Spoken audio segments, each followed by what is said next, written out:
नमस्कार मित्रांनो. आज आपण पाहणार आहोत देशातील सध्या सुरू असलेल्या महत्त्वाच्या राजकीय घडामोडी, ज्या येणाऱ्या काळात राजकारणाची दिशा बदलू शकतात. सध्या सर्वात जास्त चर्चेत असलेला मुद्दा म्हणजे लोकसभा मतदारसंघांचे पुनर्रचना म्हणजे डेलिमिनेशन. नमस्कार, मी गंगाधर तित्रीमार. दक्षिण भारतातील अनेक राज्यांनी या मुद्द्यावर चिंता व्यक्त केलेली आहे. त्यांचं म्हणणं आहे की लोकसंख्या नियंत्रणात ठेवलेल्या राज्यांचे प्रतिनिधित्व कमी होण्याची शक्यता आहे आणि याचा राजकीय समतोल बिघडू शकतो.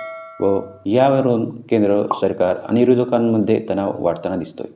व दुसरीकडे एकाच वेळी स्थानिक स्वराज्य संस्थांच्या निवडणुका घेण्याचे प्रस्तावित असताना चर्चेत आहे. सरकारचे म्हणणं आहे की यामुळे खर्च कमी होईल आणि प्रशासन अधिक कार्यक्षम बनेल.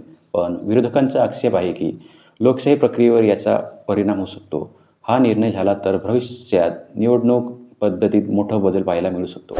आता बोलूया राष्ट्रीय राजकारणातील आरोप-प्रत्यारोपांबद्दल. सत्ताधारी आणि विरोधी पक्षांमध्ये लोकशाही, संस्था आणि सत्तेचा गैरवापर या मुद्द्यावरून वाद तीव्र होताना दिसतोय. प्रत्येक पक्ष आपली भूमिका मांडतोय, पण यात सामान्य नागरिक मात्र गोंधळात पडलेला दिसतोय. मित्रांनो, हे सगळे मुद्दे फक्त राजकारणापुरतेच मर्यादित नाहीत. यांचा थेट परिणाम आपल्या मतदानावरही होतो. आपल्या हक्कांवर आणि देशाच्या भविष्यातील धोरणांवर होणार आहे. म्हणूनच राजकारण पाहताना फक्त पक्ष नाही, तर निर्णयांचा परिणाम समजून घेणं खूप महत्त्वाचं आहे.